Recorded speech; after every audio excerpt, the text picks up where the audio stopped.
de Madrid a una nueva sesión del ciclo en lengua española, ciclo fruto de la colaboración entre el Centro Riojano de Madrid y Nódulo Materialista. Esta tarde contamos con la presencia de Luis del Pino. Para nosotros es un auténtico privilegio que haya accedido a impartir la conferencia para este ciclo. Bienvenido, Luis, y muchas gracias por estar aquí. Y bueno, yo voy a hacer la palabra a Tilana Guerrero, miembro de la Junta Directiva de Nódulo Materialista y socia también del Centro Riojano de Madrid, que va a proceder a la presentación más detallada de nuestro insigne conferenciante.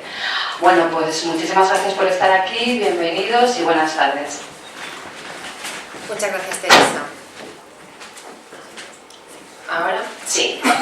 Decía que muchas gracias a Teresa Chincheru por su presentación. Muchas gracias igualmente, repito, a don Luis del Pino por tan amablemente venir hoy a dar esta conferencia y, como no, al Centro Riojano. Y en mi presentación quería distinguir de nuestro invitado lo que es y lo que no es, que desde mi punto de vista es casi más importante lo que no es que lo que es, por lo que ahora mismo van a ver. Bueno, Luis del Pino en España es conocido de todos, pero como Internet tiene las fronteras del idioma, es posible que haya quien no le conozca y entonces es obligado decir que es un periodista de profesión, pero que su formación es el de ingeniero de telecomunicaciones, cual es muy interesante para aquel que quisiera clasificarle rápidamente porque es muy difícil hacerlo. No es fácilmente clasificar, ya empiezo a decir lo que no es y quería someterme a la disciplina de decir primero lo que es. Como digo, ingeniero de telecomunicaciones por la Universidad Politécnica de Madrid, ya sabemos que es periodista, dirige, como podrán escuchar y si no lo han hecho les animo a ello, el programa de fin de semana titulado Sin Complejos en Es Radio, colabora en Libertad Digital y ha sido conocido sobre todo por los atentados del 11M y las interpretaciones o la interpretación que él ha sabido dar después de investigaciones muy arduas, digamos que siguen teniendo polémica, pero que por lo que vamos a decir a continuación no ceja en plantearlo como uno de los temas importantes que el periodismo español tiene que sacar a la luz. Y como decimos, pues esta obra que él ha llevado a cabo, sigue llevando en el blog titulado Los enigmas del 11M, son 3 libros titulados 11M, Golpe de régimen, Las mentiras del 11M y Enigmas del 11M, Conspiración o negligencia. Además, les invito a leer los editoriales que de cada fin de semana, cuando se abre el programa de radio, diríamos radia, pero también los escribe, se pueden leer, están colgados en internet, y que yo reconozco como un estilo editorial muy elaborado y en el que podría encuadrarse su estilo de hacer periodismo, que calificaría como un tipo de periodismo en el que se subraya sobre todo el poder del Estado en su, si nos ponemos estrictos con la nomenclatura del materialismo filosófico, el poder ascendente del Estado. Es decir, que la diferencia entre gobernantes y gobernados, Luis del Pino se caracteriza sobre todo por dar la voz o por subrayar el poder de los gobernados. Y es, no creo que coincidencia, el que sus editoriales casi siempre tratan sobre algún personaje, algún héroe anónimo, alguna persona desconocida que sirve de moraleja a acontecimientos del presente, un periodista de la actualidad, muy interesantes. Destacaría, por ejemplo, el de este sábado pasado sobre el teniente coronel Stanislav Petrov, que no voy a contarles, les indico que lo lean, pero es ese tipo de reconocimiento de un héroe anónimo que tiene mucho que decir a la política actual.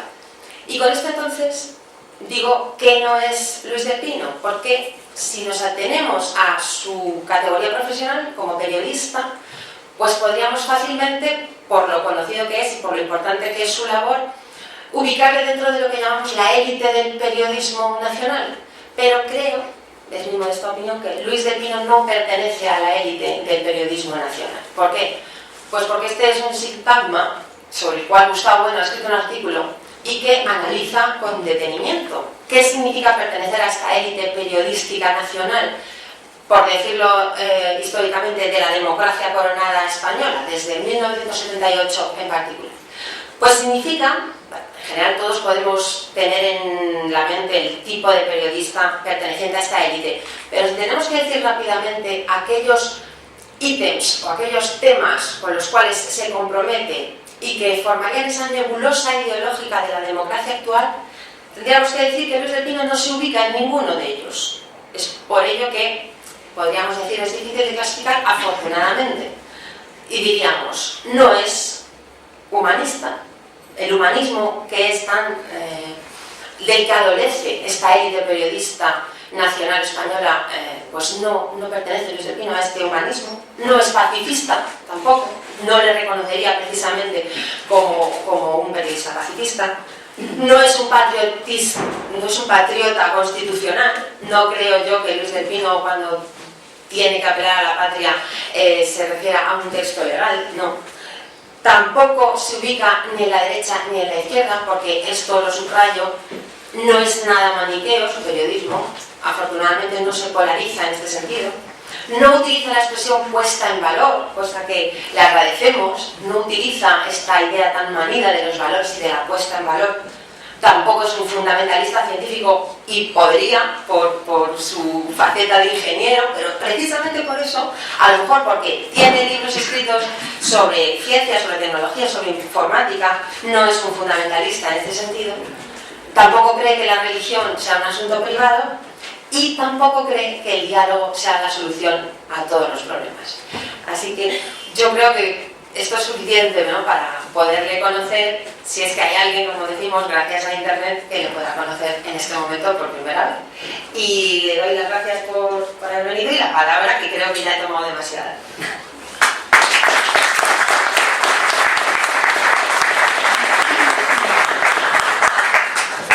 Bueno, pues muchísimas gracias por venir aquí. Muchísimas gracias por venir a escucharme, muchísimas gracias al Centro Riojano por acoger este interesante ciclo de conferencias, muchísimas gracias por invitarme a mí a dar una de esas conferencias. Para mí es un honor estar en el Centro Riojano y para mí es un honor ocupar la silla que antes han ocupado otros conferenciantes mucho más ilustres que yo. Muchísimas gracias a Nódulo Materialista por organizar estos ciclos de conferencias y por pensar en mí para esta conferencia. Y permítanme que les diga que lo que más me gusta de dar una conferencia son las presentaciones, porque le ponen a uno por las nubes. Eso de insigne periodista que ha dicho Teresa Chinchetru, vamos, estoy por ofrecerme para dar otra conferencia para que me lo vuelvan a decir. Está muy bien, muchísimas gracias. Gracias Teresa por sus palabras y a Tilana por las suyas. Y si me permiten 10 segundos, es que se me han olvidado las notas dentro de la cartera, entonces me levanto y las cojo. Bueno, pues voy a aprovechar para decir una cosa que se me ha olvidado, y para mí es importante. Decía, se me ha olvidado en esa primera parte, es decir, qué es o quién es Luis del Pino. Es un melómano, un amante de la música. Y yo me he enterado de esto gracias a Facebook, porque ha colgado piezas musicales muy bonitas que yo conocí gracias a él.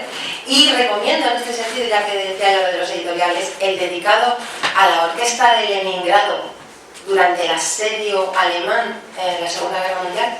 Es uno de los que a mí más me ha gustado, que prueba esta calidad de melómano. El estreno de la Sinfonía de Leningrado. Eso es. Leningrado sitiados. Eso es, el estreno de la Sinfonía de Leningrado. Bueno, nosotros no estamos sitiados, pero la situación pues no es precisamente halagüeña en España. Estamos realmente mal, ¿no? Estamos con 6 millones de parados, yo creo que todos ustedes perciben una inmensa crisis de valores, una inmensa crisis económica, una inmensa crisis institucional. Parece que todo se estuviera viniendo abajo al mismo tiempo. ¿Cuál es el problema? Cuando solo se viene abajo una institución, quedan otras para recoger los restos del naufragio. Era algo a lo que agarrarse, pero parece como si de repente todo se estuviera a nuestro alrededor derrumbando. Yo les invito con la conferencia de hoy a echar la vista atrás y a ver cómo hemos podido llegar a esto, cómo hemos llegado a una situación de tan profunda degeneración de la vida política nacional. He titulado la conferencia La centrifugación artificial de España, que luego verán ustedes el porqué, pero también la podía haber titulado Cómo acabar lentamente con una nación en contra de la opinión de sus propios ciudadanos. Déjenme que echemos la vista atrás y comencemos por el 1 de marzo de 2009. Luego retrocederemos otro poquito. Pero el 1 de marzo de 2009 se produce un hecho que son las elecciones gallegas, las penúltimas elecciones autonómicas gallegas. Gana Feijóo por mayoría absoluta, gana el PP por mayoría absoluta, después de una experiencia con un bipartito formado por Partido Socialista y BNG realmente aterradora, esa experiencia. Ese bipartito se dedica a una política lingüística demencial, entre otras muchas políticas demenciales, y el Partido Popular gana por mayoría absoluta, entre otras cosas, pues abrazando las reivindicaciones de organizaciones como Galicia Bilingüe, que reivindicaban precisamente el derecho de los ciudadanos a elegir la lengua de enseñanza de sus hijos. Esa fue una de las, digamos, promesas estrella de campaña. De hecho, hubo frecuentes contactos con Galicia Bilingüe durante aquella campaña electoral y en los meses previos.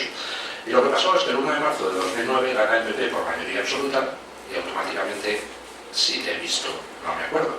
Y frente a todas aquellas promesas de libre elección de la lengua de enseñanza en Galicia, lo que se produce es el nombramiento por parte de Feijóo de una persona llamada Anxo Lorenzo.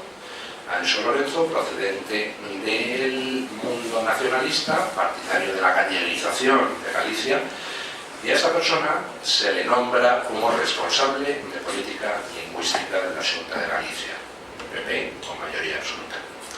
Bueno, lo normal es que se hubieran cumplido las promesas y se hubiera permitido a los padres gallegos elegir la lengua de enseñanza para sus hijos, pero en lugar de eso, lo que hizo el gobierno Feijóo con este Anxo Lorenzo, de secretario general de Política Lingüística de la Junta, pues fue decir que iban a hacer una encuesta entre los padres.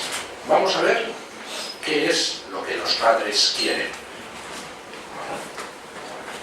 Parece un poco rara la pregunta, porque había habido unas elecciones. Lo que los padres querían estaba claro. El electorado gallego le había dado una mayoría absoluta al PP, pero parece que no había muchas ganas de cumplir con esa parte del programa, así que se decidió hacer una encuesta entre los padres. Esa encuesta entre los padres pues tuvo un resultado curioso, y yo supongo que bastante deprimente o desalentador para aquellos que desde la Xunta de Galicia, ahora con mayoría absoluta del PP, no querían cumplir sus promesas electorales, porque resultó que en esa encuesta efectuada entre los padres, los alumnos de primaria, sus padres, un 55% manifestó que querían que las asignaturas troncales de enseñanza se dieran exclusivamente en castellano, esa era la opción mayoritaria, o mayoritariamente en castellano, 55%. 27% dijeron que querían mitad y mitad, pues la mitad de las asignaturas en castellano, pues la mitad en gallego. Y un 18% solo quería o enseñanza exclusivamente en gallego o mayoritariamente en gallego. Eso era la primaria.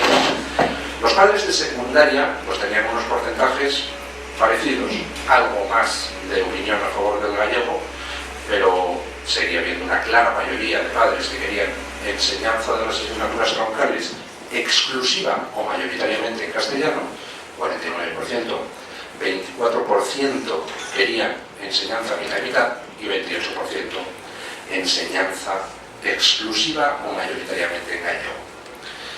Bueno, tenían mayoría absoluta. Tenían una encuesta que decía que los padres querían eso. Se habían empeñado en preguntar a los padres y los padres respondieron. Todos ustedes saben qué ha pasado a continuación. Por supuesto, no se ha implantado nunca la libertad de enseñanza en Galicia en lo que respecta a la libre elección del idioma. De hecho, pues hace meses salía la noticia de niños que se tienen que desplazar hasta 15 kilómetros de su casa para asistir al colegio para que les den alguna enseñanza en castellano. ¿Ha mejorado algo la presión lingüística en Galicia? Sí, ha mejorado algo. Es decir, no está el gobierno enloquecido del BNG y del Partido Socialista de Galicia, pero no existe libertad de elección. Con un Partido Popular que ha tenido dos mayorías absolutas sucesivas y con unas encuestas que demuestran que los padres no quieren la gallerización. Los padres pues, no se sienten muy gallegos, como yo me puedo sentir muy madrileño o muy canario si me da por mis raíces, pero los padres se sienten españoles y quieren que sus hijos estudien en español, mayoritariamente. La tendencia a la gallerización es minoritaria. Pero lo sorprendente no es que, a pesar de su mayoría absoluta y a pesar de tener encuestas que avalaban que lo lógico era dar libertad de enseñanza a la gente, o si había que imponer algo, imponer el español como lengua de enseñanza, que era la opción mayoritaria, lo sorprendente no es que no se haya hecho nada, lo sorprendente fue la reacción inmediata tras conocerse los resultados de esta encuesta. Cuando se conocieron los resultados de esta encuesta, Anxo Lorenzo, este partidario de la galleguización forzada, nombrado por el PP como responsable de política lingüística, pronunció una frase en la que les voy a pedir que se fijen. A la vista de los resultados de la encuesta, sus palabras fueron: está claro que queda por hacer una importante labor para la consolidación de la convivencia lingüística, ya que en las etapas de primaria y secundaria el gallego no se percibe aún tan útil como el castellano. Por favor, fíjense en la palabra fundamental de esta frase. Aún. Queda por hacer una importante labor, ya que el gallego no se percibe aún tan útil como el castellano. En ese adverbio, en ese aún, está encerrada la historia de los 30 últimos años de España. Todavía la gente no quiere lo que nosotros queremos que quiera. Le preguntas: ¿en qué quiere usted que le enseñemos? Dice: en español, en español. Dice: no está usted queriendo lo correcto. Todavía no hemos logrado convencerle de que debe usted querer el gallego y no el castellano. Así que, en consecuencia, tenemos que incrementar los esfuerzos para que la gente quiera lo correcto. En esto se resumen los 30 años de historia de España. Tenemos una élite que ha decidido qué es lo que los españoles tienen que querer. Y si los españoles no quieren eso, si los españoles, por ejemplo, no quieren dejar de sentirse españoles, entonces eso es una anomalía, que los poderes públicos, controlados por esta élite política que ha decidido lo que los españoles tienen que querer, tendrán que corregir a base de boletín oficial del Estado, a base de subvenciones, a base de coerciones, a base de prohibir que se estudie en castellano, a base de dar subvenciones a quienes fomentan la galleguización forzada de la sociedad en contra de la opinión de los ciudadanos. Esa es la actitud de la clase política reflejada en una única frase. Lo único que tiene Anxo Lorenzo es que lo dice más claramente, pero en el fondo es lo que llevamos viviendo 30 años. Nos han hurtado la capacidad de decidir lo que nosotros queremos, han decidido lo que tenemos que querer y están dispuestos a implementarlo recurriendo a todas las armas a su alcance. Y si se dan cuenta ustedes, se trata de una inmensa quiebra democrática. Es decir, en un Estado democrático cada uno puede tener sus planteamientos. Uno puede ser partidario de la galleguización forzada de la sociedad, es muy respetable. A mí me parece una barbaridad, pero si alguien lo quiere defender. Otro puede ser partidario de españolizar forzadamente a la sociedad. A mí me parece otra barbaridad, pero si alguien lo quiere defender. Y otros pueden ser partidarios de dar libertad de elección a las personas. Es lo que yo prefiero. Pero bueno, todas las posturas son defendibles en una democracia. Cada uno plantea sus posturas, argumenta y la gente selecciona votando. Pero aquí no, aquí hemos quebrado el principio democrático. Aquí no importa lo que la gente vote. No importa que el PP gane por mayoría absoluta en Baleares, en Valencia o en Galicia, da igual. Se impone la enseñanza en la lengua cooficial del territorio. Tenga mayoría absoluta el PP, la tenga el PSOE, la tengan los nacionalistas, da exactamente lo mismo. No importa lo que la gente opine, sino lo que la élite quiere hacer. Y si la gente opina otra cosa, pues habrá que manipularla de la manera adecuada. Esto es un caso concreto, el caso de la lengua en Galicia, pero es que, como les decía, se trata de un adverbio que resume todo lo que se ha ido haciendo en España en torno al problema nacional y de las autonomías. El Centro de Investigaciones Sociológicas lleva desde el año 84, desde noviembre del 84, haciendo encuestas periódicas sobre cuál es la opinión de los españoles sobre el Estado autonómico. Entonces, en esas encuestas hay 5 opciones. Se pregunta a la gente: ¿usted qué quiere hacer con el Estado autonómico? Y se puede elegir en esas encuestas. Pues yo quiero que se suprima, es decir, Estado único central y que fuera autonomías. Una opción. Otra opción: yo quiero que haya autonomías pero con menos competencias. Tercera opción: Yo quiero que haya autonomías, pero tal cual están, ni con más competencias ni con menos. Cuarta opción, yo quiero que haya autonomías, pero con más competencias que ahora. Y quinta opción, yo quiero que las distintas autonomías tengan la capacidad de autodeterminarse y de declararse independientes. Esas son las 5 opciones que se le dan a los encuestados. Las 3 primeras las podríamos clasificar como personas que no son partidarias de descentralizar, es decir, los que quieren un Estado único central, los que quieren un Estado con autonomías pero con menos competencias, o los que quieren que las competencias se queden igual. Mientras que las dos últimas las podríamos identificar con aquellos que quieren más descentralización de lo que hasta el momento hay. Bueno, pues sistemáticamente desde el año 84 hasta el 2012, todas las encuestas del CIS, sin excepciones, daban como resultado que 1 de cada 3 españoles era partidario, bueno, no llega a 1 de cada 3, vamos, en torno a esa cifra. 1 de cada 3 españoles era partidario de dar más competencias o incluso dar el derecho de autodeterminación a las regiones. 1 de cada 3. Y por cada uno que era partidario de seguir descentralizando, había 2 que eran contrarios a hacerlo. Lo eran en el año 84. Es decir, cuando todavía las autonomías estaban en formación, 2/3 de los españoles no querían que se dieran más competencias a entes autonómicos. Se dieron competencias. Se siguió preguntando en el año 92, cuando se produce el segundo gran pacto autonómico, la gente seguía con la misma proporción de prácticamente 2-1 entre los que querían las competencias que hay ahora o menos, pero no más, y los que querían más competencias. Pues se dieron más competencias. En el año 2002 seguíamos con la misma proporción, 2 españoles por cada uno que sí quería descentralización, había 2 que no la querían. Perdón, por cada uno que sí quería descentralización, había 2 que no la querían. Pues no importa, entregamos sanidad y educación a las comunidades autónomas. Y así hemos seguido año tras año. Es decir, la política del aún, que el señor Anxo Lorenzo también enunció, da exactamente lo mismo, que los españoles quieran de forma abrumadoramente mayoritaria que no haya más competencias cedidas a las autonomías. Da lo mismo. La clase política decidió en su momento que teníamos que transitar por un proceso en el cual fuera perdiendo competencias el Estado a favor de las comunidades autónomas, y les ha importado un comino el que la sociedad lo quisiera o no lo quisiera. Que conste que no soy yo el que está hablando de esta persona. Suena raro. Bueno. ¿Por qué está sucediendo esto? Pues es una buena pregunta. ¿Quién tomó la decisión de que España fuera camino de la desespañolización sí o sí e independientemente de lo que los ciudadanos quisieran? Pues no tengo ni la mejor idea, pero me gustaría saberlo. Me gustaría saber en qué momento alguien decidió que una clase política, una élite política al margen de la ciudadanía, tenía derecho a saltarse las normas democráticas y a imponer un camino de atomización, de centrifugación, que en ningún momento ha querido la sociedad española. Me gustaría saberlo.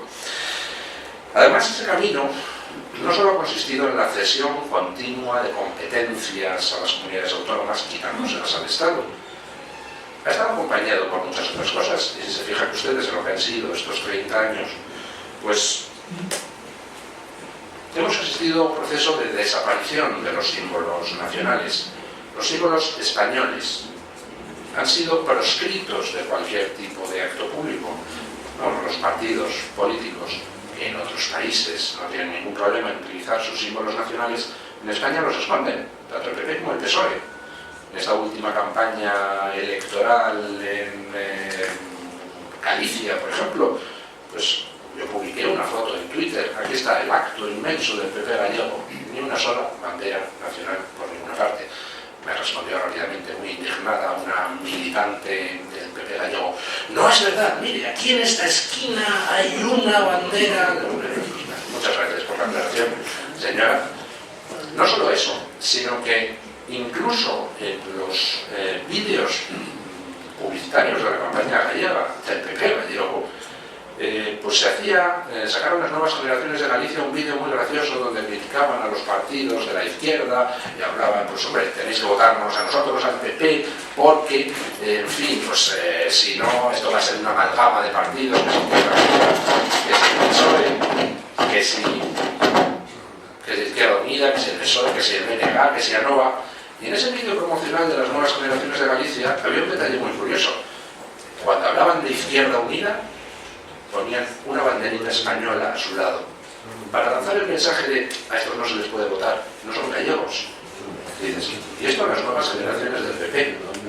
Bueno, al mismo tiempo que han ido desapareciendo los símbolos nacionales, pues prácticamente ya ha quedado reducida la utilización de los símbolos nacionales a los eventos deportivos y a las manifestaciones que convocan las víctimas del terrorismo, pues se ha insistido en la potenciación de las lenguas alternativas al castellano, por ejemplo en la enseñanza, con la obligatoriedad de estudiar en la lengua oficial y no en la lengua del Estado. Se han recurrido a las multas lingüísticas, se ha recurrido a en la administración poner todo tipo de trabas a quienes no dominan las lenguas cooficiales. Se ha procedido a una atomización completamente demencial y todos la hemos tragado sin ningún tipo de problema. Resulta que se asume como algo natural que en un Estado, el español, cuya lengua oficial del Estado es el español, y luego habrá regiones donde puede haber otras lenguas cooficiales, resulta que se ha asumido como natural la fragmentación de los servicios públicos, de tal forma que educación y sanidad la gestionan las comunidades autónomas, y entonces todos consideramos natural llegar a un hospital, por ejemplo en Castellón, y que todo esté rotulado exclusivamente en valenciano. Y dices, hola, vamos a ver, la sanidad es un servicio al ciudadano español, que tiene libertad de movimiento por el territorio. Lo que hacen las comunidades autónomas es gestionar ese servicio, pero tienen la obligación no de prestarlo a sus locales, no de prestarlo a los ciudadanos de Valencia o de Cataluña, sino a todos los ciudadanos que pueden estar simplemente de paso por esa comunidad autónoma. Sin embargo, hemos aceptado el concepto de que la comunidad autónoma gestiona la sanidad para sus ciudadanos. Eso es una falacia. Y es una falacia que conduce a que automáticamente los ciudadanos españoles no tengan los mismos derechos en todos los puntos del territorio. Al mismo tiempo que se fragmentaban los servicios, que se potenciaban las lenguas alternativas al español, que tienen narices que nos empeñemos en potenciar lenguas alternativas teniendo el segundo idioma del mundo en estos momentos, el segundo idioma del mundo, tanto en Internet como en número de hablantes nativos. Al mismo tiempo que desaparecían los símbolos nacionales, hemos asistido a una dilución de la soberanía nacional, en un fenómeno que don Pío Moa, allí presente, ha estudiado de forma extraordinaria y que básicamente ha consistido en que se ha ido vaciando al Estado español, a la nación española, de sus competencias, de su soberanía, cediendo por abajo a las comunidades autónomas y por arriba a Europa. Lo ha explicado perfectamente el señor Rubalcaba recientemente cuando ha propuesto el cambiar el nombre del Partido Socialista Obrero Español, que ahora pasará a llamarse Partido de los Socialistas Europeos. Y añadía en la explicación de esa ocurrencia que tenemos que acostumbrarnos a ceder toneladas de soberanía hacia Europa. Pero, perdón, ¿y quién es usted para ceder en mi nombre, ciudadano español, toneladas de soberanía? De nuevo, ¿quién se ha creído la clase política que es para ceder una soberanía que reside en el pueblo español? ¿Nos han preguntado acaso si queremos ceder esa soberanía hacia Europa? Por supuesto, hacia las comunidades autónomas no nos han preguntado nunca. Han estado cediendo soberanía de manera constante sin que los españoles dieran su aquiescencia para ello.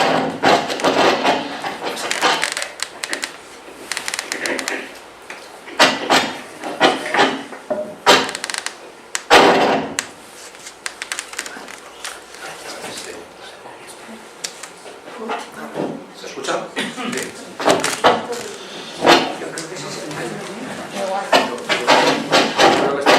Este está peor. Yo creo que es un problema de conexiones. Lo más exacto. Bueno, hay que revisarlas.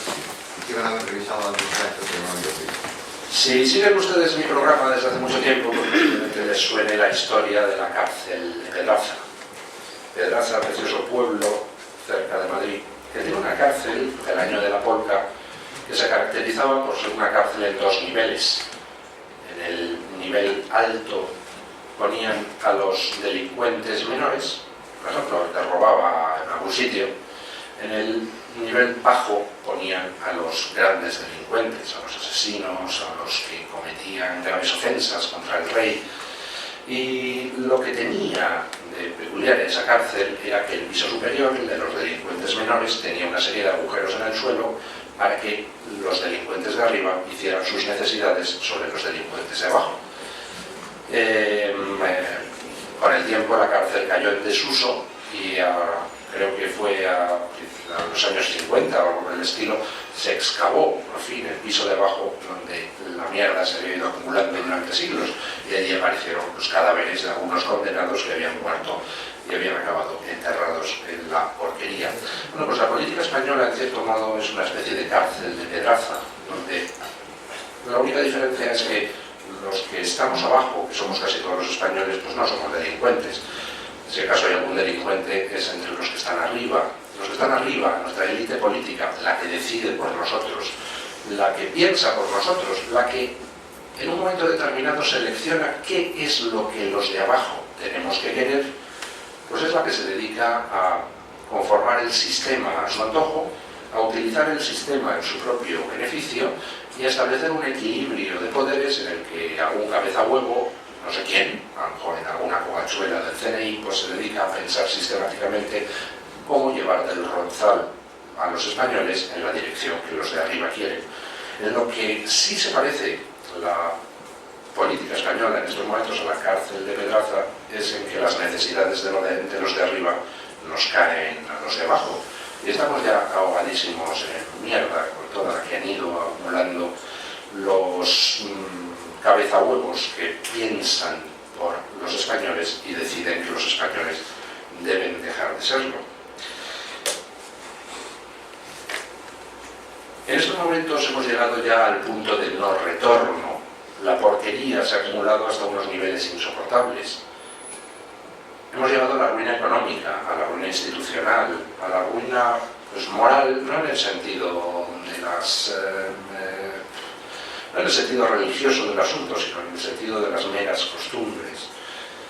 ¿Y quién es la responsable de ese estado de ruina? Pues la responsable de ese estado de ruina es esa clase política que se ha dedicado durante 30 años a desespañolizar España. Si hoy estamos en la ruina, si hoy tenemos 6 millones de parados, si hoy nuestra deuda crece a razón de 400 millones de euros cada día, pues es por la sencilla razón de que nuestra clase política ha antepuesto otros muchos intereses al interés de la nación. Es decir, es esa tarea de desespañolización de España la que al final ha llevado a España a la ruina. Bueno, pues viendo de dónde venimos, cómo estamos y quiénes son los responsables de que estemos como estamos y a qué se han dedicado esos responsables durante este tiempo, pues parece clara una cosa, que si el problema de España es que por tener poca España hemos ido a la ruina, pues la solución a ese problema no puede ser otra que más España. Si quienes nos han llevado a esta ruina eran gente empeñada en acabar con la idea de España, en acabar con la soberanía de los españoles, cediendo hacia arriba y hacia abajo, pues entonces habrá que invertir esa política, que es la que nos ha llevado al abismo. Y en estos momentos estamos en una situación donde el problema está en que esa especie de estado artificial creado por la clase política ya no es sostenible, por la sencilla razón de que no hay dinero, de que la ruina en la que estamos es real.